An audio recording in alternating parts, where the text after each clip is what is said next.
1877년 잉글랜드. 저녁 햇살이 블랙우드 저택의 웅장한 창문을 통해 스며들어 호손 공작의 서재에 긴 그림자를 드리우고 있을 때 엘레노어 블랙우드 아가씨는 아버지 앞에 뻣뻣하게 서 있었다. 분노로 얼굴이 붉어진 공작의 위압적인 모습이 마호가니 책상을 주먹으로 내리쳤고 그 힘에 수정 잉크병이 튀어올라 중요한 서류들 위로 잉크 방울을 흩뿌렸다. 베르바니아의 스테판 왕자와 결혼하든지 아니면 의절하든지 하거라. 그의 천둥 같은 목소리는 책으로 가득 찬 벽에 부딪혀 메아리쳤다. 벽에는 여러 세대에 걸친 블랙우드 가문의 조상들, 초상화가 걸려 있었는데 그들마저 엘레노어를 똑같이 못마땅한 시선으로 내려다보는 듯했다. 완벽한 곱슬머리로 흘러내리는 밤색 머리카락과 평소의 침착한 태도와는 달리 반항적인 기색을 드러내는 녹색 눈을 가진 22살의 엘레노어는 약간 떨었지만 페르시아 양탄자 위에서 굳건히 버텼다. 아버님, 저는 그분을 뵌 적조차 없습니다. 그녀는 더 부드럽지만 아버지의 것 못지않게 단호한 목소리로 항의했다. 공작은 의자에서 일어섰다. 그의 큰 키는 등 뒤의 저무는 빛 때문에 더욱 위압적으로 보였다. 그는 책상을 돌아 딸 앞에 섰다. 그가 다시 입을 열었을 때 그의 목소리는 얼음장처럼 차가워져 있었다. 그는 블랙우드 가문의 재산이 실패한 투자와 불어나는 빚으로 어떻게 고갈되었는지, 유력 가문으로서의 생존 자체가 어떻게 실낫에 매달려 있는지, 그리고 부유한 베르바니아 공국과의 이 동맹이 어떻게 그들의 유일한 구원인지를 체계적으로 설명했다. 스테판 왕자는 내일 도착한다. 그는 능숙한 정확성으로 조끼를 바로잡으며 알렸다. 결혼식은 이 주 후에 열릴 것이고 너는 블랙우드 가문의 일원으로서 항상 그래왔듯이 너의 의무를 다해야 할 것이다. 아버지가 등을 돌려 사실상 그녀를 자신의 앞에서 내보냈을 때 엘레노어는 서재의 벽이 자신을 옥죄어 오는 것을 느꼈다. 그녀는 어릴 때부터 배운 대로 완벽한 굴신 예를 하고 비단 치맛자락이 양탄자에 스치는 소리를 내며 계산된 걸음으로 문으로 걸어갔다. 무거운 떡갈나무 문이 등 뒤에서 닫히고 나서야 그녀는 간신히 유지하던 침착함을 잃고 떨리는 손을 입술에 대고 가빠진 숨소리를 막았다. 이 주, 열나흘 후면 그녀는 영원히 낯선 이에게 묶여 이국 땅으로 보내질 것이다. 귀한 가축처럼 자신을 팔아넘길 가문을 구하기 위해서. 웅장한 계단을 올라 자신의 방으로 향하는 동안 엘레노어는 공작의 딸에게 기대되는 완벽한 자세와 평온한 표정을 유지했다. 심장은 공포로 미친 듯이 뛰고 마음은 존재하지 않는 탈출구를 필사적으로 찾고 있었음에도 불구하고 말이다. 지금이 바로 우리 채널을 구독할 최고의 순간입니다. 구독자 한 명 한 명이 우리를 1000명에 더 가깝게 만들어주며 이 이야기를 살아있게 하고 여러분께 계속 전할 수 있도록 도와줍니다. 이 영상을 즐기셨다면 좋아요를 누르고 어디에서 보고 계신지 댓글로 알려주세요. 이 이야기들이 전 세계로 퍼져나가는 것을 보는 것은 언제나 놀랍습니다. 이제 계속 이어가겠습니다. 다음 날 아침은 엘레노어의 내면의 혼란과는 어울리지 않는 밝음과 함께 찾아왔다. 그녀는 웅장한 응접실의 금박을 입힌 의자 가장자리에 걸터 앉아 고통스러울 정도로 등을 곧게 펴고 두 손을 얌전히 무릎 위에 모으고 있었다. 신중하게 고른 옅은 푸른색 비단 드레스는 물처럼 그녀 주위로 흘러내렸고 섬세한 은실 자수가 놓여 있어 높은 창문으로 쏟아져 들어오는 아침 햇살을 받아 반짝였다. 하인들은 새벽부터 분주하게 움직이며 모든 표면을 방 전체가 빛날 때까지 닦고 수정 꽃병에 신선한 꽃을 꽂고 봄의 쌀쌀함을 막기 위해 벽난로에 불을 지폈다. 엘레노어는 곧 자신의 삶에 대한 소유권을 주장할 남자의 도착을 기다리며 속이 불안감으로 뒤틀려 아침 식사에는 거의 손도 대지 못했다. 마침내 집사가 과장된 의례와 함께 스테판 왕자의 도착을 알리자 엘레노어는 일어나 예법이 요구하는 대로 정확하게 굴신 예를 했다. 왕자는 의심할 여지 없이 잘생긴 모습이었다. 키가 크고 호리호리하며 금발머리와 여러 세대에 걸친 세심한 혈통 관리를 말해주는 귀족적인 이목구비를 가졌지만 그들의 눈이 마주쳤을 때 엘레노어는 자신도 모르게 등골을 타고 오르는 전율을 느꼈다.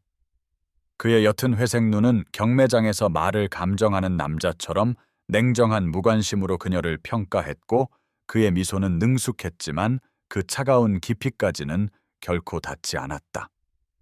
그들이 서로 마주 앉아 나눈 대화는 그 형식성 때문에 끔찍할 정도였고 각 단어는 신중하고 적절했지만 실질적인 내용이나 따뜻함은 전혀 전달하지 못했다. 왕자가 장갑 낀 그녀의 손을 똑같이 장갑 낀 자신의 손으로 잡았을 때 그 접촉은 마치 천을 뚫고 얼음이 스며드는 것 같았다. 당신 아버지의 영지가 꽤 넓다고 들었소. 그는 억양 있는 영어로 말하며 방을 둘러본 후 다시 계산적인 시선으로 그녀의 얼굴로 돌아왔다. 그것들을 내 소유에 더할 것을 고대하고 있소. 그의 무심한 소유욕이 담긴 어조는 엘레노어로 하여금 자신이 이 거래에서 이전되는 또 다른 자산에 불과하며 한 인간으로서가 아니라 토지와 소작농의 면적으로 가치가 측정되는 것처럼 느끼게 했다. 그녀는 미소를 지으며 적절한 상투적인 말로 응답했고 각 단어는 입안에서 재처럼 느껴졌다.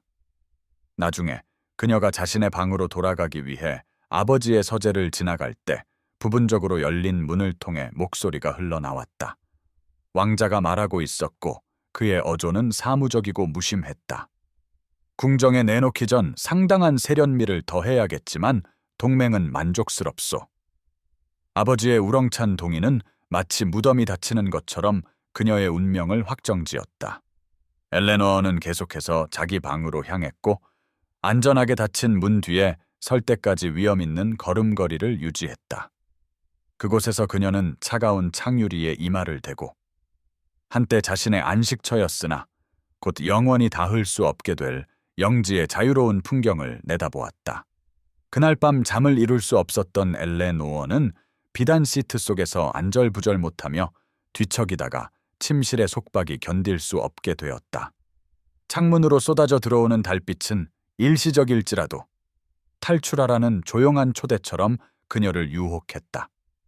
잠옷 위에 양모쇼를 두르고 부드러운 가죽 슬리퍼를 신은 그녀는 평생 모든 삐걱거리는 마룻바닥을 익혀온 사람의 능숙한 은밀함으로 블랙우드 저택의 어두운 복도를 헤쳐나갔다. 하인들의 출입구를 통해 밖으로 나섰을 때 밤 공기가 그녀를 감쌌다. 초봄의 꽃향기로 시원하고 달콤한 공기가 그녀의 약혼자를 만난 이후 처음으로 깊이 들이쉬는 숨과 함께 폐를 가득 채웠다. 영지의 광활한 정원이 그녀 앞에 펼쳐져 있었고 달빛의 은빛으로 물들어 그녀의 삶이 되어버린 감옥으로부터 일시적인 안식처를 제공했다. 엘레노어는 목적 없이 헤매며 축축한 산울타리를 따라 손가락을 스치고 겨울잠에서 아직 깨어나지 않은 정교하게 가지치기 된 장미들이 있는 정식 장미원을 지나 잘 가꾸어진 정원이 영지의 더 실용적인 구역으로 바뀌는 경계선을 향해 걸었다. 바로 그때 그녀는 별이 총총한 하늘을 배경으로 가느다란 영희 기둥이 피어오르는 것을 발견했는데 하인들마저 오래전에 잠자리에 든 이 늦은 시간에 예상치 못한 일이었다. 호기심이 생긴 그녀는 그 근원지로 이어지는 길을 따라갔다. 그곳은 주 건물에서 떨어진 소박한 돌 오두막이었고 밖에 보이는 모루와 거친 작업대로 그 용도를 짐작할 수 있었다.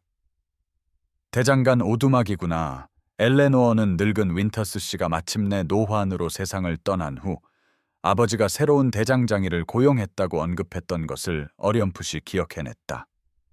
가까이 다가가자 어둠 속에서 망치가 금속을 내리치는 규칙적인 소리가 들려왔다. 조용한 밤에 꾸준한 심장 박동 같았다. 열린 문틈으로 따뜻한 황금빛이 쏟아져 나와 낡은 길 위에 긴 그림자를 드리웠다. 그 꾸준한 리듬에 이끌린 엘레노어는 빛의 가장자리에 서서 눈앞의 장면에 순간적으로 넋을 잃었다. 한 남자가 문을 등지고 서 있었고 그의 강력한 체격이 대장간의 붉은 주황색 불빛을 배경으로 실루엣을 그렸다. 그의 소매는 근육으로 울퉁불퉁한 팔뚝을 드러내도록 걷어 올려져 있었고 그의 움직임은 엄청난 힘과 놀라운 정밀함을 동시에 보여주며 망치 아래에 빛나는 금속을 빚어내고 있었다. 새로운 대장장이인 토마스 클라크는 자신의 기술에 완전히 몰두하여 그녀의 존재를 알지 못한 채 오로지 작업에만 집중하고 있었다.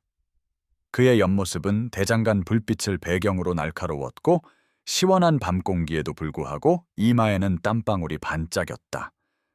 엘레노어는 자신의 세계를 지배하는 인위적인 예의 범절과는 전혀 다른 그 장면에 날 것 그대로의 진정성에 사로잡혀 움직일 수 없었다. 문가에서 미세한 움직임이 그의 눈에 띄자 토마스는 휘두르던 망치를 멈추고 호를 그리던 망치는 부드럽게 모루 위에 내려앉았다. 입구 쪽으로 몸을 돌린 그는 문턱에 한 젊은 여인이 서 있는 것을 보고 깜짝 놀랐다.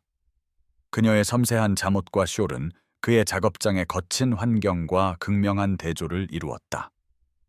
고르지 않은 대장간 불빛 속에서도 그는 그녀가 공작의 딸인 엘레노어 블랙우드 아가씨임을 즉시 알아보았다.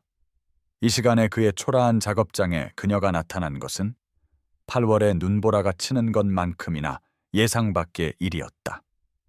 영애, 무슨 일이십니까?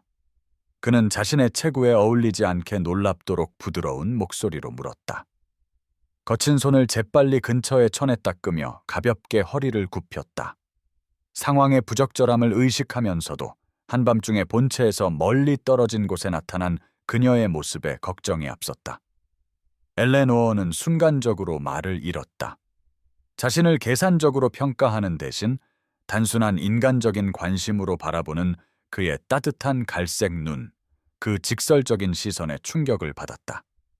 그의 표정에는 어떤 꾸밈도 그녀의 가치나 지위를 신중하게 재는 것도 없었다. 그저 진정한 관심만이 있었고 그로 인해 그녀는 갑자기 이상하게도 자신의 존재가 보이는 듯한 느낌을 받았다. 잠을 이룰 수가 없어서요.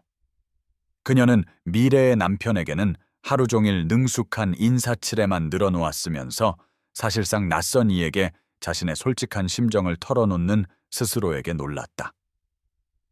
망치 소리가 위안이 되었어요. 그녀는 입 밖으로 나온 말이 어리석게 느껴지면서도 부드럽게 덧붙였다. 그러나 토마스는 마치 그녀의 한밤중 방황이 지극히 당연하다는 듯 고개를 끄덕이며 대장간의 열기에서 안전하게 떨어진 곳으로 거칠게 깎은 의자를 내주었다. 그들은 잠시 이야기를 나누었고 그들의 신분의 거대한 격차에도 불구하고 대화는 예산궤로 쉽게 흘러갔다. 엘레노어는 그가 최근 나폴레옹 전쟁에서 싸우다 돌아왔으며 민간 생활로 돌아와 기술을 사용하기 전에는 기병대 편자공으로 복무했다는 것을 알게 되었다. 그는 과장이나 허세 없이 말하며 유럽의 전장을 지금 자신의 기술에 적용하는 것과 같은 직설적인 명료함으로 묘사했다. 금속은 우리가 아무리 억지로 힘을 가하려 해도 자신의 본성을 기억합니다. 그는 모루 위에서 싣고 있는 조각을 가리키며 설명했다. 때로는 가장 큰 힘은 그것의 모양을 강요하기보다 스스로의 모양을 찾도록 허용하는 데서 나옵니다. 그가 말하는 동안 엘레노어는 기묘한 깨달음을 느꼈다. 마치 금속에 대한 그의 말이 자신의 제약된 존재에 대해 직접적으로 이야기하는 것 같았다. 그의 차분한 존재감과 완전한 허식의 부재는 그녀가 낮 동안 겪었던 공허한 교류와는 극명하게 대조되는 진정한 연결의 순간을 만들어냈다. 저택의 시계가 30분을 알리는 종을 쳤을 때 엘레노어는 자신의 부재가 발각되기 전에 돌아가기 위해 마지못해 일어섰다. 그녀는 짧은 순간이나마 진정으로 한 사람으로 보여진 것 같은 이상한 온기를 품고 돌아갔다. 다음 며칠은 결혼 준비의 소용돌이 속에서 지나갔고 이는 엘레노어에게 점점 옥죄어 오는 감옥살이 선고처럼 느껴졌다. 한때 그녀의 안식처였던 블랙우드 저택은 왕자의 방대한 수행원들에게 침범당했고 재봉사, 외교관, 추가 하인들이 끊임없이 분주하게 움직이면서 익숙한 공간은 낯선 영역으로 변모했다. 웅장한 무도회장은 예식 준비 공간으로 징발되었고 응접실은 베르바니아에서 매일 도착하는 이국적인 선물들로 가득 찼으며 심지어 정원조차도 엘레너어가 정성껏 가꾼 화단은 전혀 고려하지 않은 채 왕가의 취향에 맞게 조각되고 있었다. 아침부터 밤까지 그녀와 상의 없이 결정이 내려졌고 각각의 결정은 그녀의 미래라는 감옥의 벽에 또 하나의 벽돌이 되었다. 웨딩드레스를 맞추는 동안 엘레노어는 자기 방 중앙의 단상 위에 텅 빈 눈으로 서 있었고 3명의 재봉사가 무거운 상아색 비단과 끝없는 진주 장식을 매만지는 동안 인형처럼 팔을 벌리고 있었다. 그녀의 어머니인 공작 부인은 비판적으로 주위를 돌며 마치 엘레노어가 사람이 아니라 마네킹인 것처럼 수석 재봉사와 세부 사항을 논의했다. 왕자께서는 몸통 부분의 다이아몬드를 선호하신다. 공작 부인은 능숙한 안목으로 옷감 견본을 살피며 지시했다. 그분의 가문의 부를 반영하고 대성당에서 장엄하게 반짝일 것이다. 이 작은 문제에서나마 목소리를 낸 엘레노어는 부드럽게 속삭였다. 하지만 저는 늘 사파이어를 좋아했어요. 그녀의 어머니는 부드러운 반대를 듣지 못한 척하며 대화를 멈추지 않고 대신 이 정도 규모의 예식에 필요한 적절한 드레스 자락의 길이에 대해 논의했다. 그날 오후 왕자의 고국에서 온 어떤 고위 인사를 기리기 위한 또 다른 공식 만찬 준비로 저택이 혼란스러운 가운데 엘레노어는 시녀의 드문 부주의를 틈타 빠져나와 집사에게 정원에서 바람을 쐬고 싶다고 말했다. 그러나 잘 가꾸어진 잔디밭으로 향하는 대신 그녀의 발은 이제 익숙해진 대장간 오두막으로 향하는 길을 따라 재빨리 움직였다. 그녀는 결혼식 피로연을 위한 장식 요소를 주문한다는 그럴듯한 핑계를 준비했지만 사실은 저택의 숨 막히는 분위기에서 잠시 벗어나 한밤중에 방황에서 발견했던 진정한 인간적 교감의 맛을 잠깐이라도 맛보고 싶어 필사적이었다. 굴뚝에서 꾸준히 연기가 피어오르는 소박한 돌 오두막이 시야에 들어오자 엘레노어는 며칠 만에 처음으로 편안한 숨을 내쉬는 것을 느꼈다. 대장간 오두막에서 엘레노어는 대장간의 강렬한 열기로부터 정중한 거리를 두고 서서 토마스가 빛나는 금속 조각을 체계적인 정밀함으로 작업하는 것을 조용히 매료되어 지켜보았다. 그의 움직임은 통제된 힘의 춤이었고 망치의 각 타격은 신중하고 정확했으며 형태없는 금속을 목적과 아름다움을 지닌 무언가로 변형시켰다. 무슨 일로 오셨습니까? 엘레노어 연계. 그는 모루 위에서의 리듬을 깨거나 작업에서 눈을 떼지 않은 채 물었지만 그의 입술에 살짝 번진 미소는 그녀의 존재가 불쾌하지 않음을 시사했다. 자유를 찾아서요. 1시간만이라도요. 그녀는 예상치 못한 솔직함으로 대답했고 그 말의 정직함은 그만큼이나 그녀 자신을 놀라게 했다. 그제야 토마스는 고개를 들어 더 이상의 설명이 필요 없는 따뜻한 이해심으로 그녀의 눈을 마주쳤다. 그는 판단이나 동정 없이 그녀의 고백의 무게를 인정하는 단순한 미소를 지었다. 그들은 그가 계속 일하는 동안 이야기를 나누었고 그들의 신분의 거대한 격차에도 불구하고 대화는 자연스럽게 흘러갔다. 토마스는 군대와 함께한 여행에 대해 이야기하며 엘레노어를 블랙우드 저택에 감금된 벽 너머 먼 곳으로 데려가는 생생한 묘사로 먼 땅과 문화를 설명했다. 그는 황금빛으로 물든 스페인의 산, 해안 절벽에 매달린 이탈리아의 마을, 그리고 러시아 겨울의 혹독한 아름다움에 대해 이야기하며 손으로 금속을 빚는 것만큼이나 능숙하게 말로 그림을 그렸다. 이에 엘레노어는 식물학과 미술에 대한 자신의 사랑을 나누었다. 그녀의 아버지가 오랫동안 공작의 딸에게 어울리지 않는 하찮은 오락거리로 치부했던 열정이었지만 토마스는 진정한 관심을 보이며 그녀가 좋아하는 꽃과 다양한 식물의 특성에 대해 질문했고 이는 전쟁 중에 배운 약초 요법에 대한 그 자신의 실용적인 지식을 드러냈다. 1시간은 너무 빨리 지나갔고 저택의 시계가 멀리서 울리며 마지못해 엘레노어를 그녀의 의무로 다시 불러들였을 때 토마스는 도구를 옆으로 치우고 여러 완성품이 놓여 있는 냉각 선반으로 다가갔다. 작은 물건 하나를 골라 그는 가볍게 허리를 굽히며 그녀에게 그것을 건넸다. 섬세한 꽃집과 가느다란 줄기를 가진 완벽하게 만들어진 금속 장미였는데 그 솜씨가 너무나 정교해서 그런 거친 환경에서 나왔다는 것이 불가능해 보였다. 강철은 진짜 꽃보다 오래 갑니다. 그녀가 대장간에서 아직 온기가 남은 증표를 받아들일 때 부드럽게 말했다. 마치 진정한 자유가 황금 세 장보다 오래가는 것처럼요. 엘레노어는 장갑 낀 손바닥에 장미를 꽉 쥐었다. 물건을 주고받는 동안 그들의 손가락이 순간적으로 스쳤고 금속의 열기와는 아무 관련이 없고 수년 만에 처음으로 느낀 진정한 교감과 모든 관련이 있는 예상치 못한 온기가 그녀의 몸을 통해 퍼져나갔다. 약혼을 축하하기 위한 공식 무도회는 블랙우드 저택을 부와 권력의 반짝이는 장관으로 탈바꿈시켰고 지역 귀족과 외국의 고위 인사들이 웅장한 무도회장을 가득 메웠다.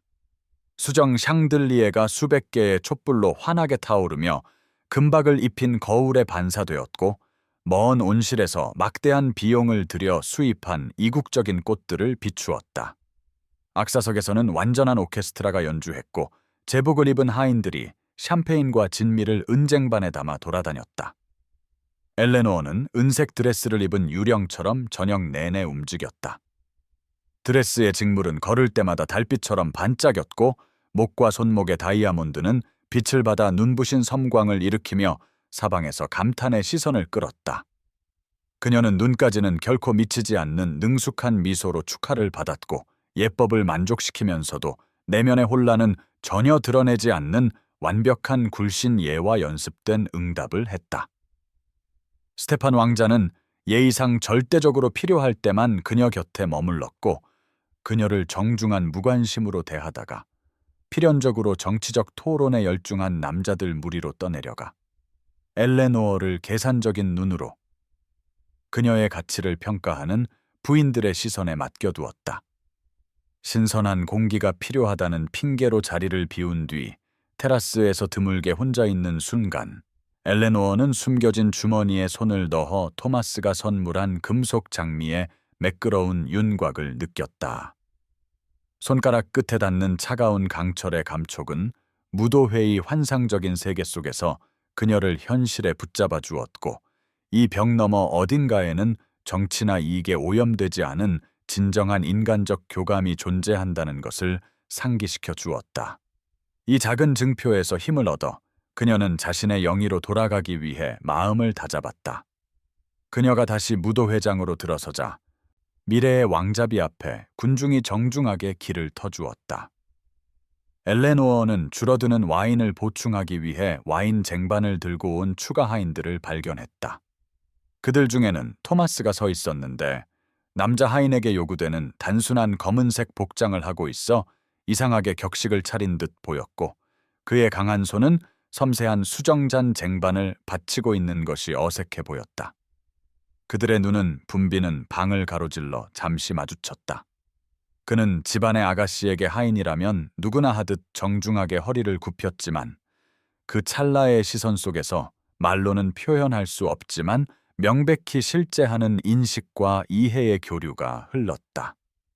그 인공적인 화려함 속의 단 한순간의 진정한 교감은 엘레노어가 끝없는 저녁에 남은 시간을 버티게 해주었다. 무도회가 끝난 후 엘레노어는 어린 시절의 피난처였던 가죽 장정의 책들 사이에서 고독을 찾아 도서관으로 물러났다. 축제는 그녀를 지치게 했고 억지 미소로 뺨이 아팠으며 끊임없는 감시 아래 완벽한 평정을 유지하느라 마음이 지쳐 있었다.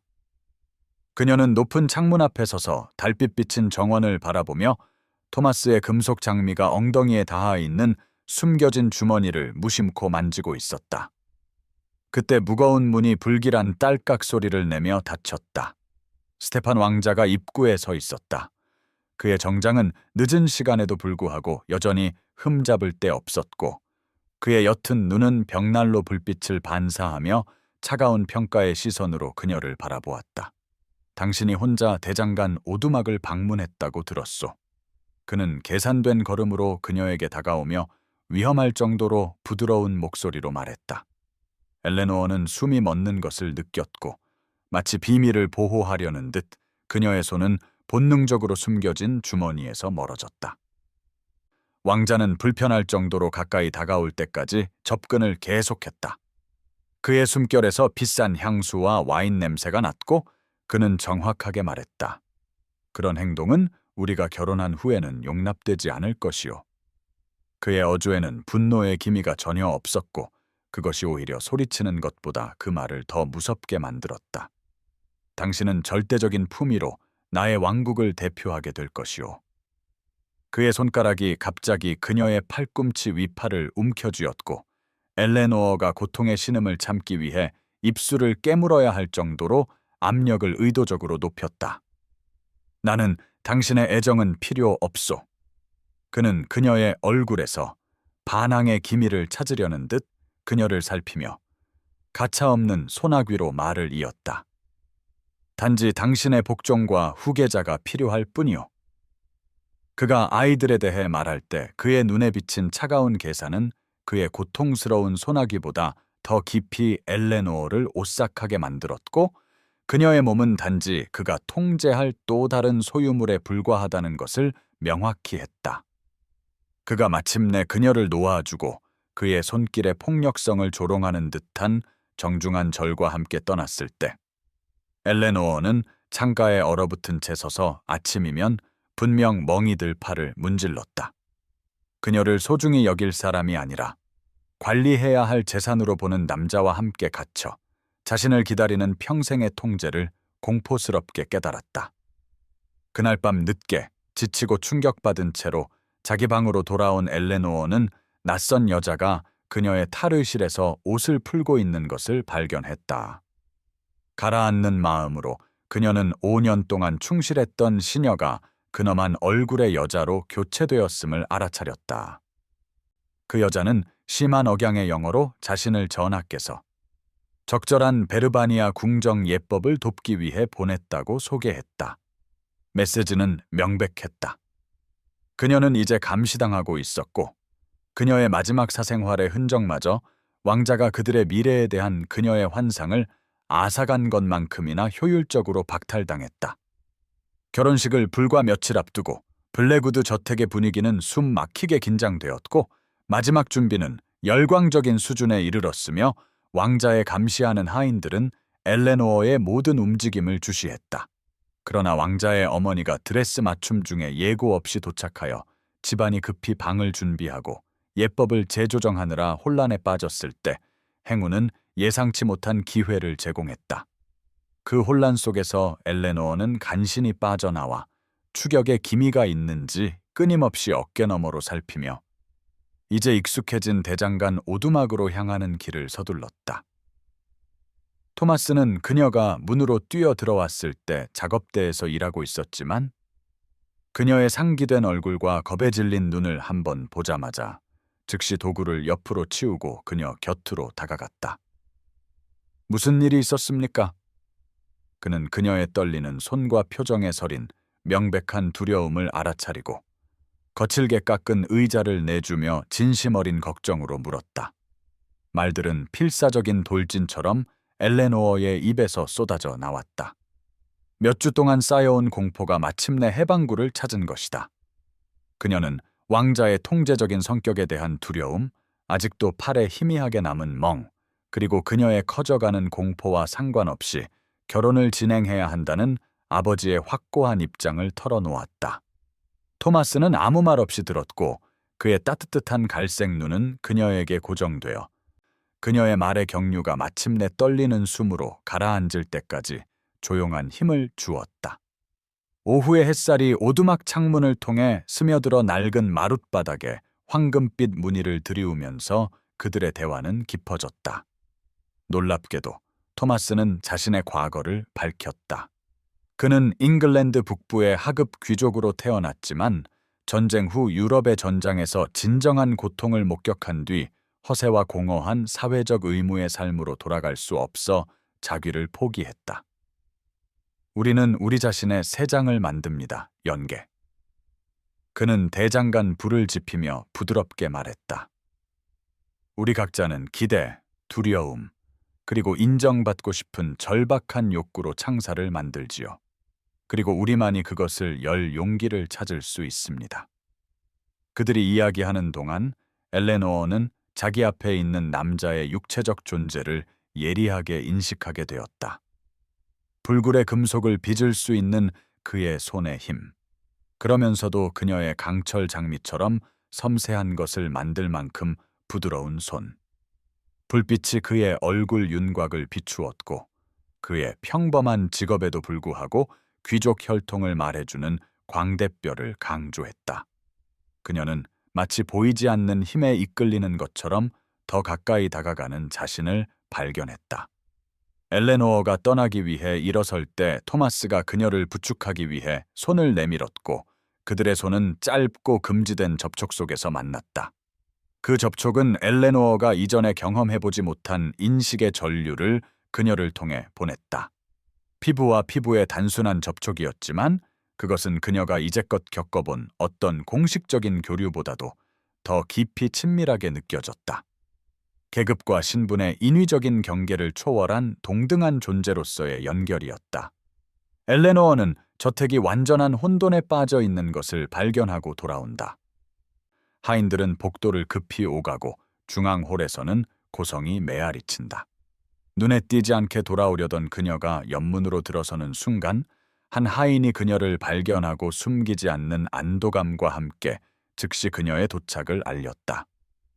그녀는 강제로 웅장한 응접실로 이끌려 갔고 그곳에는 베르바니아 왕실 보석으로 장식된 벨벳 옷을 걸친 위압적인 여성인 왕자의 어머니가 그녀의 아버지 옆에 뻣뻣하게 앉아 있었다. 어디에 있었느냐? 그녀가 문턱을 넘어서는 순간 공작이 요구했고 그의 얼굴은 분노로 자줏빛이 되었으며 주먹을 쥔 채 그녀에게 다가오면서 입가에는 침이 고였다. 왕자의 옅은 눈은 분노도 걱정도 아닌 그보다 훨씬 위험한 계산적인 시선으로 그 장면을 냉정하게 지켜보았다.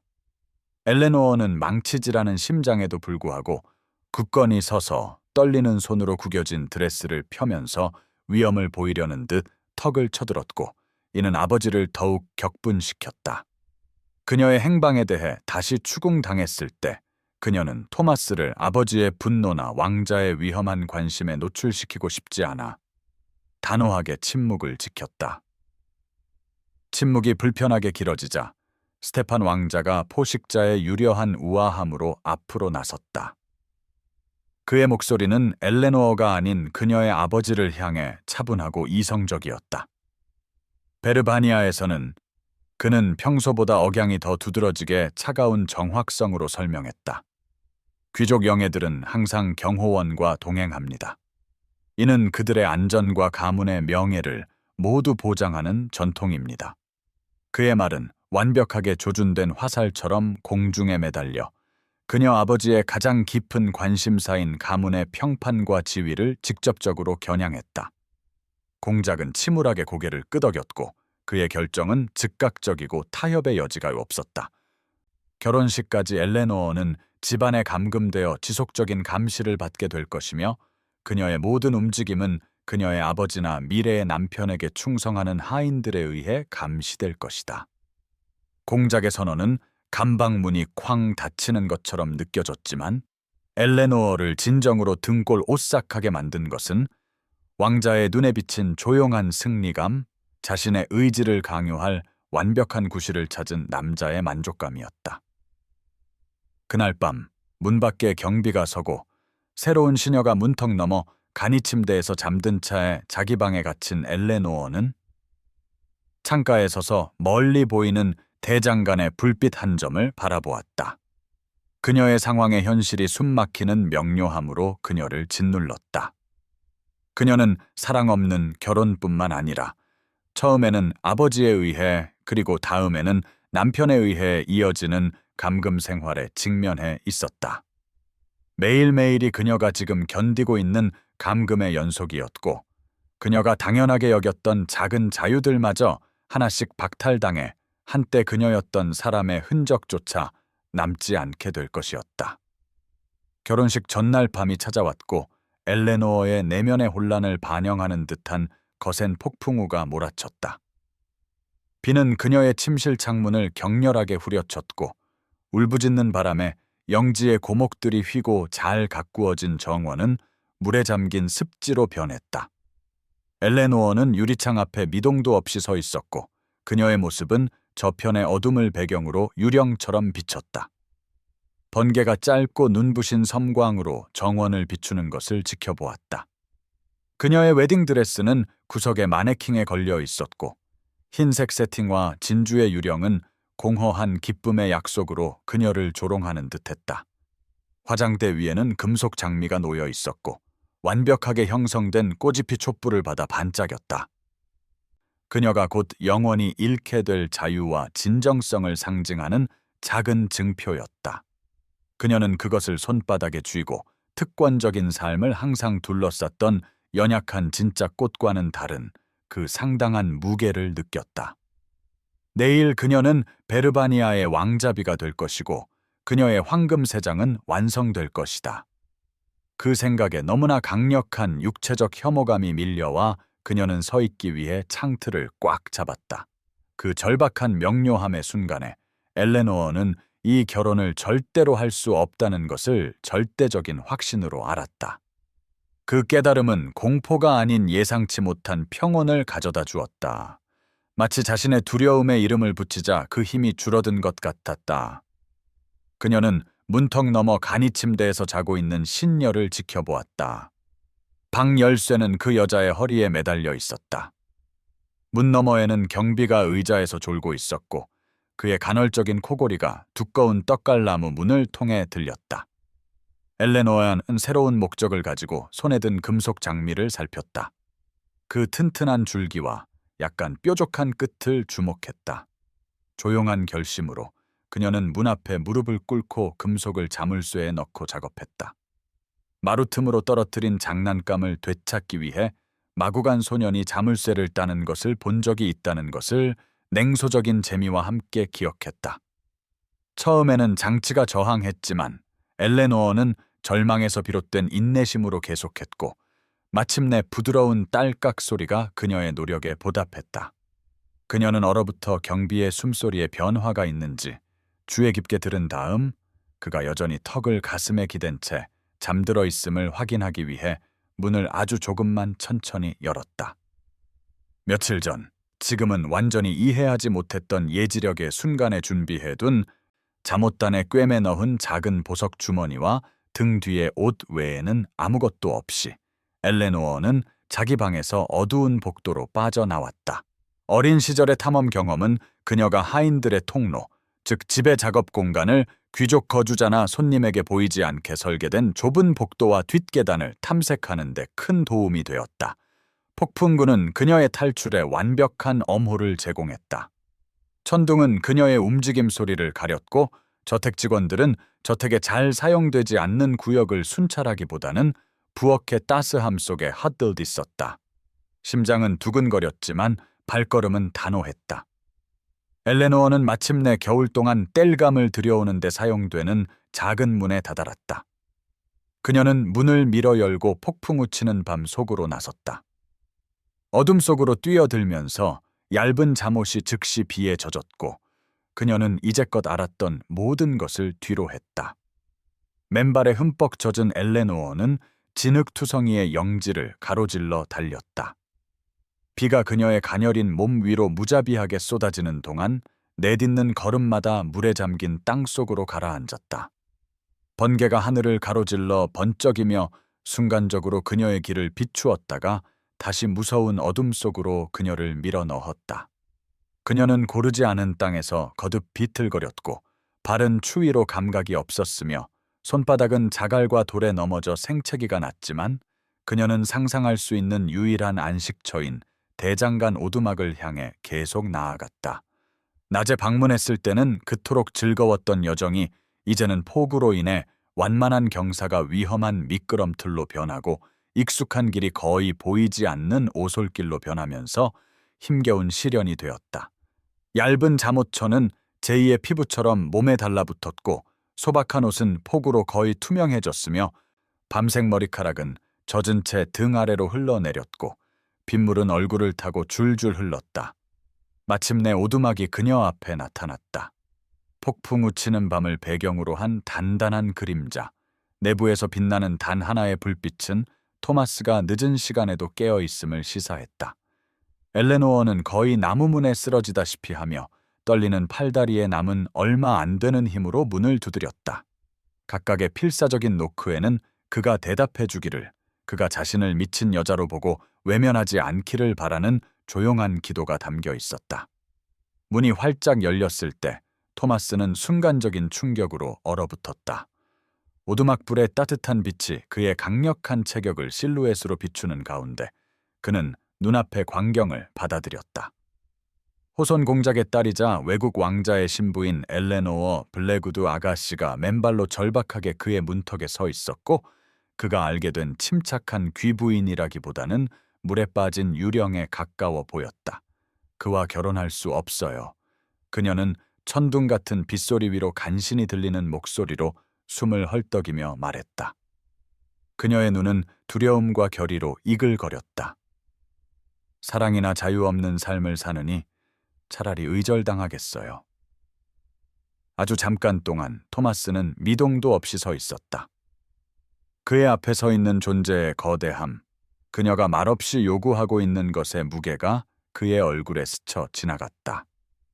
그가 그녀가 찾는 안식처를 제공할 경우 둘 다 직면하게 될 결과를 저울질하고 있었다.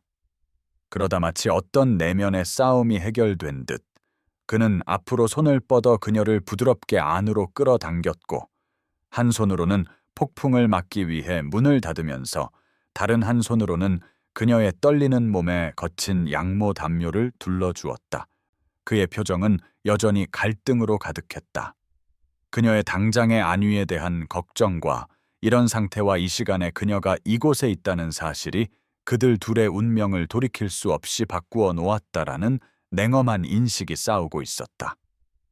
새벽이 밝자 수색대가 영지를 샅샅이 뒤지기 시작했고 밤새 내린 폭우 뒤에 낀 아침 안개를 뚫고 그들의 목소리가 희미하게 들려왔다. 토마스와 엘레노어는 꺼져가는 불 옆에 앉아 있었다. 그녀가 빌려 입은 옷, 즉 발목에서 걷어 올린 단순한 셔츠와 바지는 그녀의 가녀린 몸에 헐렁하게 걸려 있었다.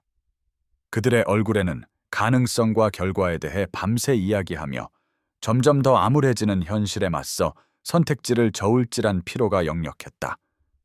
불이 탁탁 소리를 내며 움직여 돌 난로 속으로 불씨를 흩뿌리자 엘레노어는 거친 담요를 어깨 주위로 더 단단히 여몄다. 아버지는 절대 저를 찾는 걸 멈추지 않으실 거예요. 그녀는 마치 수색대가 오두막벽을 뚫고 들을 수 있기라도 한 듯 속삭임에 가까운 목소리로 절망적으로 말했다. 왕자의 자존심이 그것을 요구할 테고요.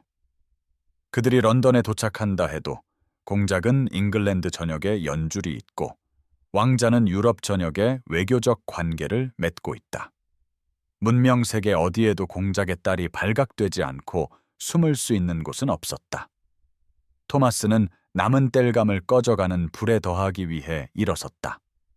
그의 움직임은 능숙한 효율성으로 통나무를 배열하면서 신중했다. 그가 다시 엘레노어에게 돌아섰을 때 그의 표정은 단호했다. 그들의 길고 절박한 계획에 밤동안 내린 결정이었다. 그렇다면 그들이 따라올 수 없는 곳으로 가야 합니다. 그는 그녀 옆에 단순한 나무 벤치에 다시 앉으며 제안했다. 그들의 어깨가 거의 닿을 정도로 가까웠다. 제게는 저축한 돈이 있고 어디서든 유용한 기술이 있습니다. 지금 떠나면 내일이면 도버 항구에 도착할 수 있을 겁니다. 그의 말의 의미가 엘레노어의 지친 마음에 천천히 스며들었다. 그가 단지 일시적인 피난처를 제공하는 것이 아니라 그녀를 위해 이곳에서의 삶을 완전히 포기하겠다는 것을 이해했다. 이 오두막, 그의 대장간, 전쟁에서 돌아온 후 그가 쌓아 올린 사업, 그 모든 것을 그가 거의 알지 못하는 한 여인을 위해 주저없이 희생하겠다는 것이다. 왜 저를 위해 모든 것을 걸려고 하시나요? 그녀는 그의 얼굴에서 주저나 후회의 기미를 찾으며 물었지만 그의 꾸준한 시선에서는 조용한 결의만을 발견했다. 그의 대답은 그것이 나왔을 때 단순하지만 그 정직함에 있어 심오했다. 당신에게서 제 대장간의 불꽃과 맞먹는 용기를 보았기 때문입니다. 그는 그녀의 손을 잡았고 그의 온기가 아직 차가운 그녀의 손가락을 감쌌다. 그의 굳은 살 박인 손바닥은 수년간의 정직한 노동의 증거였다. 당신이 밤에 처음 제 문 앞에 나타났을 때 제가 본 것은 귀족의 딸이 아니라 자신의 자유를 위해 모든 것을 걸 준비가 된 비범한 정신의 여인이었습니다. 그런 용기는 동등한 용기로 존중받을 자격이 있습니다. 토마스와 엘레노어가 필사적으로 탈출에 필요한 몇 안 되는 필수품을 챙기고 있을 때 공작이 무장 경비병들과 함께 대장간 오두막에 도착했다. 식량과 토마스의 전 재산이 든 작은 가방이 그들 사이에 거친 나무 테이블 위에 놓여 있을 때 문이 예고 없이 벌컥 열리며 석가래에서 먼지가 흔들릴 정도의 힘으로 내부 벽에 부딪혔다. 호손 공작이 문을 가득 채웠다. 그의 위압적인 모습은 이른 시간임에도 최고급 승마복을 입고 화려했으며 그의 얼굴은 차가운 분노의 가면이었고 무장 경비병들이 양옆에서 그를 호위하며 의미심장하게 칼자루에 손을 얹고 있었다. 그들 뒤 열린 문을 통해 보이는 곳에는 스테판 왕자가 웅장한 검은 종매 올라타 거미줄에 걸린 곤충의 몸부림을 지켜보는 사람의 무관심한 흥미로 그 장면을 관찰하고 있었다. 즉시 저택으로 돌아오너라. 공작은 인사나 설명도 없이 딸에게 명령했고 그의 어조는 즉각적인 복종에 익숙한 사람의 것이었다. 엘레노어는 잠시 얼어붙어 서 있었다. 빌려 입은 옷이 그녀의 몸에 헐렁하게 걸려 있어 며칠 전 블랙우드 저택의 무도회장을 장식했던 침착한 귀부인보다 더 어리고 연약해 보였지만 그녀가 입을 열었을 때 그녀의 목소리는 이전에 드러나지 않았던 조용한 힘을 담고 있었다. 아니요, 아버님. 그럴 수 없습니다. 저는 왕자와 결혼하지 않겠습니다. 그 단순한 선언은 그들 사이에 공중에 매달려 있었고 각 단어는 고요한 물에 던져진 돌처럼 모인 남자들에게 충격의 파문을 일으켰다. 공작은 마치 낯선 사람을 보는 듯 딸을 쳐다보았고 그의 안색은 다시 말하기 전에 위험할 정도로 어두워졌다. 각 단어는 정확하게 발음되었고 분노로 차가웠다. 그렇다면 너는 더 이상 내 딸이 아니다. 너는 아무것도 갖지 못할 것이다. 이름도, 지참금도, 가족도. 이 순간부터 너는 블랙우드 가문의 죽은 사람이다. 왕자는 말 위에서 지켜보았고 그의 흠없는 망퇴는 빗방울이 맺혀 있었다. 그의 표정은 대장간과 소박한 가구가 있는 초라한 오두막을 훑어보며 계산된 경멸의 하나였다. 나의 왕자비가 될 여인에게는 어울리지 않는 광경이군. 그는 짜증이 섞인 억양으로 퉁명스럽게 말했다. 왕관을 제안받았음에도 이 평범한 노동자와 어울려 스스로를 욕되게 하는군. 아마도 자신을 포함한 모두를 놀라게 하며 엘레노어는 등을 곧게 펴고 앞으로 나섰다. 그녀의 맨발은 오두막의 흙바닥에 단단히 뿌리내렸고 그녀의 턱은 반항적으로 치켜 올라 있었다. 황금 족쇄를 찬 공주가 되느니 자유 외에는 아무것도 없는 대장장이의 아내가 되겠습니다. 그녀의 목소리는 모든 참석자에게 분명하게 전달되었고 그 말은 철회할 수 없는 도전처럼 공중에 매달렸다. 토마스는 재빨리 그녀 옆에 서기 위해 움직였다. 그의 강력한 체격이 엘레노어의 가녀린 몸을 압도하며 그녀보다 약간 앞에 자리 잡아 그가 사랑하게 된 여인과 그녀를 차지하려는 남자들 사이에 물리적인 장벽을 만들었다. 그는 아무 말도 하지 않았지만 그의 존재만으로도 공작과 왕자에게 도전했고 그의 자세에 담긴 조용한 위엄은 엘레노어를 강제로 데려가려는 어떤 시도도 상당한 저항에 부딪힐 것임을 분명히 했다. 공작 부인이 갑자기 도착하면서 예상치 못한 개입이 일어났다. 그녀가 오두막 앞 공터에 나타나기 몇 분 전 말발굽 소리가 그녀의 존재를 알렸다. 남편이 말에서 내리는데 도움을 요구했던 것과 달리 공작 부인은 결혼이 그녀를 더 정숙한 활동에 국한시키기 전 시골 영지를 말을 타고 달리며 보낸 젊은 시절을 말해주는 단 한 번의 유려한 움직임으로 안장에서 우아하게 뛰어내렸다. 그녀는 긴장된 대치 상황에 계산된 걸음으로 다가갔다. 그녀의 승마복은 서둘러 온 여정으로 인해 지늘기 튀어 있었고 평소 완벽했던 머리 모양은 모자 밑에서 흐트러져 있었다. 그녀가 남편과 딸 사이에 서기 위해 움직이자 무장 경비병들이 정중하게 길을 터주었고 그녀의 등은 곧았고 턱은 엘레노어의 반항적인 자세를 반영하듯 치켜 올라 있었다.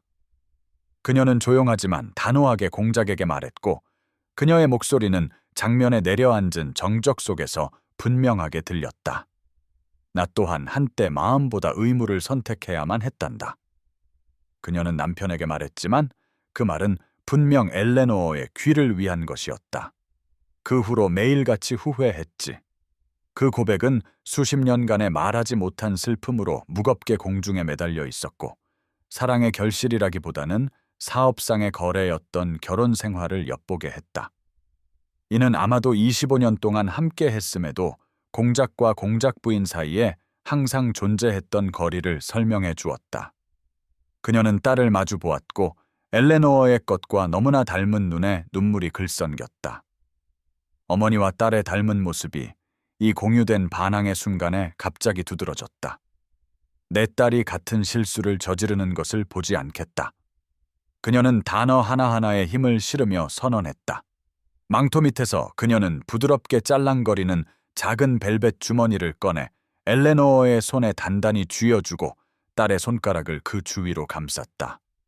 엘레노어는 주머니의 무게를 느꼈고 보지 않아도 그것이 블랙우드 가문의 갑오가 아니라 공작 부인 혼자만의 소유였던 몇 안 되는 귀중품과 함께 잉글랜드에서 멀리 떨어진 곳에서 새로운 삶을 시작하기에 충분한 돈이 들어있다는 것을 알았다. 공작은 아내를 믿을 수 없다는 듯 쳐다보았고 수십 년간의 의심 없는 순종이 단 한 번의 반란으로 산산조각 났다. 그가 마침내 입을 열었을 때 그의 목소리는 배신감으로 차가웠다. 그렇다면 당신도 당신의 의무보다 그녀를 선택하는군. 그 비난은 그들 사이에 물리적인 장벽처럼 떨어졌다. 공작 부인은 움츠리거나 시선을 피하지 않고 조용한 확신으로 남편의 시선을 마주하며 대답했다. 마침내 저는 사랑을 선택합니다. 그녀는 간단히 말했고 그 말은 딸에 대한 지지의 선언이자 자신의 삶의 선택에 대한 조용한 고발이었다. 토마스와 엘레노어는 이어지는 혼란 속에서 탈출하여 공작과 공작 부인이 수십 년간의 조용한 체념 끝에 처음으로 진정한 대립을 벌이는 동안 슬그머니 빠져나갔다. 토마스는 동이 트자마자 자신의 일꾼용 수레를 준비해 두었다. 보통 금속과 물자를 운반하는 데 사용되는 단순한 운송 수단에 이제는 필수적인 식량이 급히 실렸다. 귀족들이 공터를 가로질러 들려오는 고성으로 다투는 동안 토마스는 엘레노어를 수레에 태워 캔버스 방수포 아래에 숨기고 그의 튼튼한 진말을 블랙우드 영지 가장자리를 따라 난 거의 사용되지 않는 길로 차분하게 이끌었다. 그들의 여정은 긴장된 침묵 속에서 시작되었다. 둘 다 공작이 충격에서 벗어나 런던으로 향하는 주요 도로를 따라 기수들을 파견할 경우 언제든지 추격이 닥칠 수 있음을 예리하게 알고 있었다. 예측 가능한 경로를 따르는 대신 토마스는 시골길을 가로질러 그들을 안내했고 대장장이로 여행하며 얻은 지역 지형에 대한 지식을 이용해 숲과 농부들의 밭을 통과하는 잊혀진 길을 탐색했다. 여정은 위험과 불편으로 가득했다. 찾을 수 있을 때는 버려진 헛간에서 잠을 자고 피할 곳이 없을 때는 산울타리 아래에서 잠을 잤다. 그들은 소식과 인상착의가 분명 먼저 도착했을 마을과 역참을 피하고 대신 귀족들의 관심사와는 거의 관련이 없는 외딴 농부들과 소작농들에게 도움을 구했다. 이전에는 한 번도 직접 식사를 준비하거나 지피 위에서 자본 적이 없었던 엘레노어는 자신이 가진 줄도 몰랐던 회복력을 발견했고 불을 피우고 먹을 수 있는 식물을 채집하고 빌린 옷에 찢어진 곳을 깁는 법을 배웠다. 하루하루가 지나고 장애물을 극복할 때마다 그들 사이의 유대감은 깊어졌고 공유된 고난과 커져가는 애정 앞에서 공식적인 칭호와 계급 구분은 사라졌다.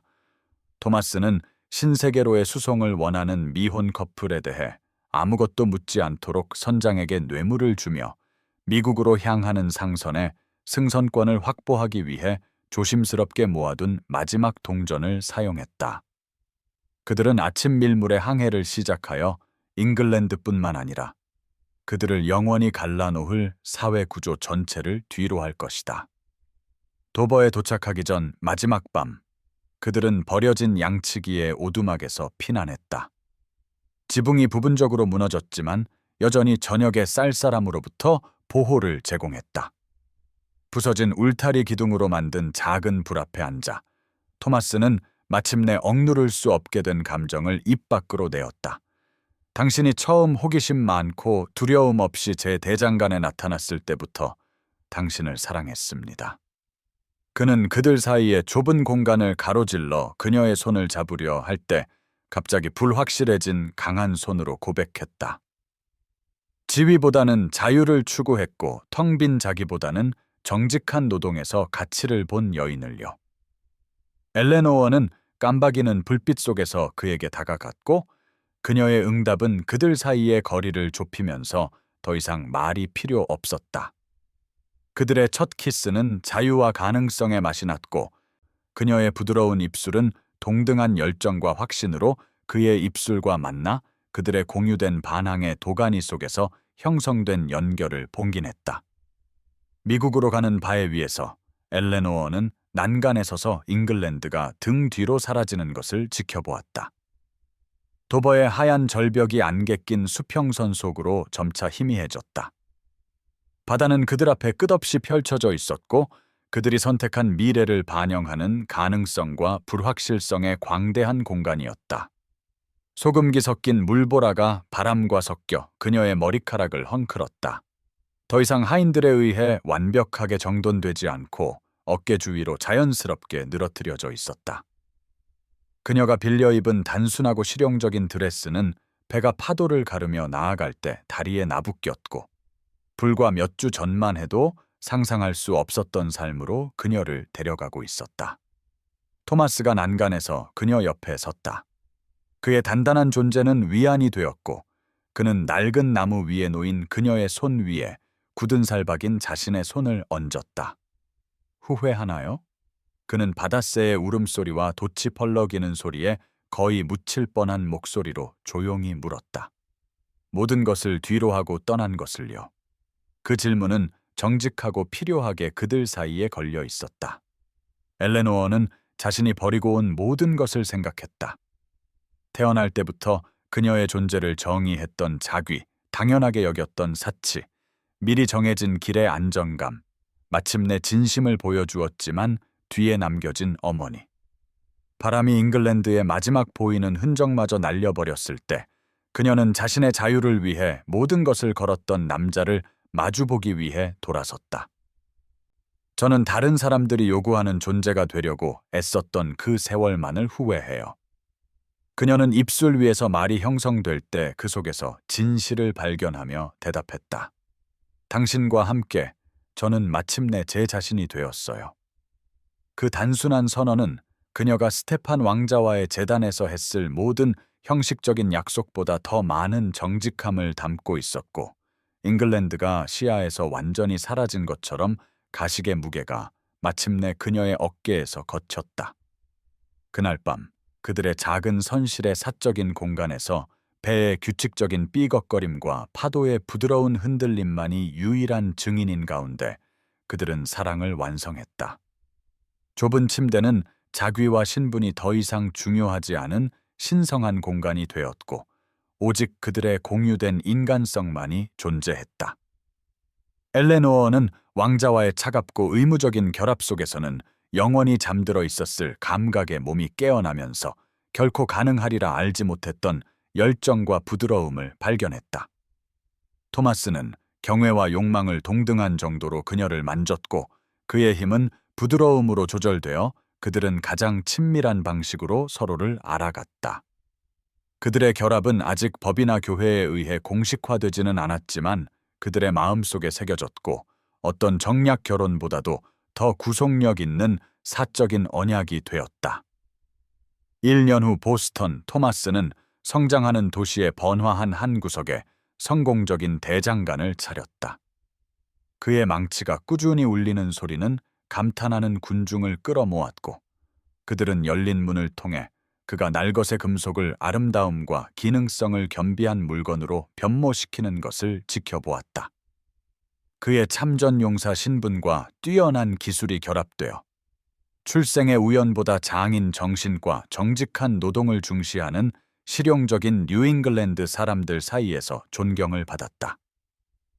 클라크 대장간이라고 쓰인 소박한 간판은 보스턴 전역에 제 시간에 납품되는 양질의 제품으로 알려지게 되었고 새로 지어진 타운하우스의 장식용 난간부터 도시 경제를 이끄는 조선 산업에 필요한 특수 도구에 이르기까지 모든 것을 찾는 고객들의 대기 명단이 생겼다. 이제는 간단히 클라크 부인으로 알려진 엘레노어는 베르바니아의 공주로서 정해진 역할을 수행했다면 영원히 잠들어 있었을 재능을 발견했다. 한때 아버지가 공작의 딸에게는 하찮은 취미라고 일축했던 평생의 식물학에 대한 관심을 바탕으로 그녀는 이제 약초 요법을 만들어 일주일에 2번 지역시장에서 판매한다. 식물에 대한 그녀의 지식과 나이든 이웃과 시장을 방문하는 원파노 아그족 여성에게서 배운 치료 기술이 결합되어 그녀의 팅크처와 연고가 종종 기존 치료법이 실패한 곳에서 성공하면서 숙련된 약초 전문가로서의 명성을 얻었다. 대장간 위에 있는 그들의 소박한 집은 블랙우드 저택의 웅장한 방과는 전혀 닮지 않았다. 토마스가 여가 시간에 만든 단순한 가구와 엘레노어가 자신의 수입으로 산 천으로 만든 쾌활한 커튼이 있었다. 그러나 작은 방들은 그녀가 아버지의 저택에서 경험했던 것보다 더 많은 따뜻함과 진정한 행복으로 가득 차 있었고 그들 사이의 사랑은 초라한 공간을 어떤 궁전도 따라올 수 없는 무언가로 바꾸었다. 맑은 가을 아침, 엘레노어가 석가래에 매달린 말린 허브를 정리하고 토마스가 아래에서 일하고 있을 때 영국 소인이 찍힌 편지 한 통이 도착했다. 우아한 필체는 즉시 그녀의 어머니 것임을 알 수 있었다. 떨리는 손가락으로 엘레노어는 봉인을 뜯어 놀라운 소식으로 가득 찬 페이지들을 발견했다. 공작 부인은 마침내 공작을 떠날 용기를 내어 원래 지참금의 일부였던 소박하지만 편안한 사유지에 자신의 살림을 차렸다라고 썼다. 사회가 장갑 낀 손 뒤에서 스캔들에 대해 속삭이지만 그녀는 엘레노어 자신의 여정을 반영하는 자유감을 묘사했다. 편지는 엘레노어의 눈에 눈물이 맺히게 하는 소식으로 끝났다. 그녀의 어머니는 봄에 그들을 방문할 계획이며 딸을 자유로 이끌었던 것과 비슷한 상선에 이미 승선 예약을 했다는 것이었다. 공작 부인은 맑은 봄날 아침 보스턴에 도착하여 런던의 세련된 거리와는 너무나 다른 번화한 항구 도시를 넓은 눈으로 바라보며 조심스럽게 미국 땅에 발을 디뎠다. 토마스는 그날 하루 가게 문을 닫았고 엘레노어와 함께 부두에서 기다리며 하선하는 승객 한 명 한 명을 훑어보다가 마침내 그녀를 발견했다. 몇 주간의 항해 후에도 우아한 모습이었다. 재회는 눈물 어린 포옹의 연속으로 펼쳐졌고 공작 부인은 완전히 변모한 딸의 모습을 보고 놀라움을 금치 못했다. 엘레노어는 한때 블랙우드 저택을 조용히 거닐던 순종적인 젊은 여성과는 확연히 다른 모습으로 어머니 앞에 서 있었다. 그녀의 밤색 머리는 간단하게 정돈되어 있었고 드레스는 실용적이지만 어울렸으며 가장 눈에 띄는 것은 그녀의 등을 곧게 펴고 눈을 밝히는 자신감이었다. 공작 부인에게 가장 놀라운 것은 앞치마 아래로 보이는 엘레노어의 뚜렷한 배의 곡선, 결코 알지 못할 것이라 두려워했던 손주의 약속이었다. 그들은 보스턴 거리를 팔짱을 끼고 걸었고 공작 부인은 상인과 노동자들이 멋진 옷을 입은 이따금의 신사와 같은 목적과 위엄으로 움직이는 미국 도시의 민주적인 활기에 감탄했다. 대장간 위의 소박한 아파트에서 그들은 밤늦게까지 이야기를 나누었고 각 여성은 공유를 통해 치유를 얻었다. 엘레노어는 그들의 힘든 여정, 오직 기술과 결단력만으로 새로운 삶을 일군 것에 대해 이야기했고, 공작 부인은 25년간의 조용한 복종 끝에 독립을 이룬 자신의 깨어난 용기에 대해 이야기했다. 내 아버지는 여전히 내 이름을 입에 담기를 거부한단다. 공작 부인은 토마스가 엄격한 역할 분담이 아닌 가정 내 동반자 관계에 익숙한 사람의 편안함으로 차를 준비하는 동안 작지만 쾌활한 부엌에 앉아 엘레노어에게 말했다. 하지만 그럼에도 소식을 가져왔어. 왕자는 네가 떠난 지 3달 만에 독일 공주와 결혼했단다. 둘은 완전히 비참해 보여. 그녀는 엘레노어의 결혼보다도 애정의 가식이 훨씬 적게 마련된 서두른 동맹에 대해 설명했다. 독일 공주는 엘레노어가 겪었던 것보다 훨씬 더 엄격한 감시 아래에 있다고 전해졌다. 얻은 정치적 이점은 왕실 부부 사이의 명백한 상호 혐오감을 감수할 가치가 있는 듯 했다. 엘레노어는 뱃속 아이의 강한 움직임을 느끼며 커져가는 배에 손을 얹고 자유롭고 진정한 웃음을 터뜨렸다. 하지만 저는, 가문에서 버림받고 불명예스러워진 저는 그의 왕국이 제공할 수 있는 것보다 더 큰 부를 찾았어요. 그녀는 토마스가 그들 앞에 소박한 토기 컵을 놓는 동안 그와 순수한 만족의 시선을 교환하며 응답했다. 공작 부인은 딸과 사위 사이의 이 조용한 소통을 지켜보며 자신은 결코 경험해보지 못한 깊은 유대를 목격했고, 엘레노어의 선택에 대한 마지막 후회의 잔재가 진정한 행복으로 가득 찬 이 초라한 집의 온기 속에서 완전히 녹아내리는 것을 발견했다. 5년 후 토마스와 엘레노어가 처음 집이라 불렀던 소박한 오두막은 보스턴 외곽에 번창하는 농가로 확장되었다. 원래의 구조는 이제 그들의 주거지의 한쪽 날개만을 형성하고 가족과 재산이 함께 성장함에 따라 새로운 방들이 추가되었다. 한때 그들의 생활 공간 대부분을 차지했던 대장간은 별도의 건물로 이전되었고, 그곳에서 토마스는 2명의 견습생을 고용했다. 그의 뛰어난 장인 정신에 대한 명성은 도시 경계를 훨씬 넘어 동부 해안의 부유한 후원자들로부터 의뢰를 받을 정도로 퍼져나갔다. 늦은 오후의 햇살이 그들의 사유지에 긴 그림자를 드리우고 있을 때 토마스와 엘레노어는 문간에 서서 정원에서 노는 2아이를 지켜보고 있었다. 4살배기 제임스는 아버지에게서 물려받은 한결같은 결단력으로 나비를 쫓고 있었고, 아직 2살이 안 된 어린 마가렛은 오빠를 따라 기쁨의 비명을 지르며 아장아장 걸었다. 그 너머의 채소밭은 풍성한 농산물을 생산했고, 요리와 약용으로 모두 사용되는 정성껏 가꾼 허브들이 곳곳에 심겨 있었다.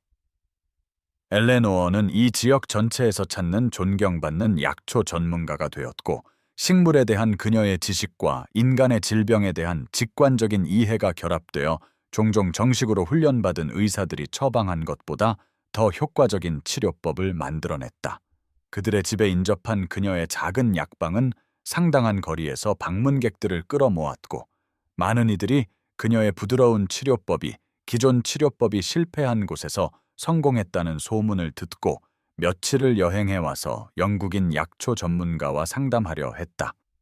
엘레노어는 아이들을 바라보며 남편의 단단한 몸에 기댔고, 그의 팔은 깊은 친밀감의 편안한 익숙함으로 그녀의 허리를 감쌌다. 영의 Your Grace 였던 시절이 그립지는 않소?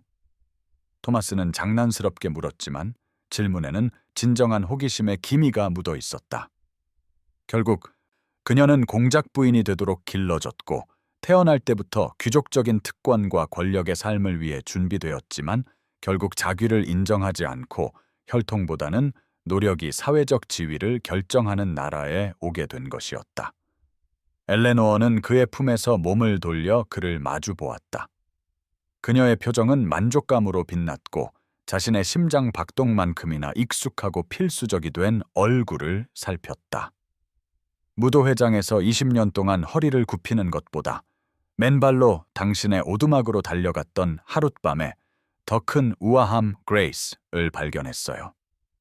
그녀는 절대적인 확신으로 대답하며 발끝으로 서서 그의 입술에 부드러운 키스를 했다. 지는 해가 그들을 황금빛으로 물들였고 아이들은 저녁 식사와 잠자리 이야기를 갈망하며 그들을 향해 달려왔다. 그것이 그들 가족 생활의 소박한 리듬을 형성했다.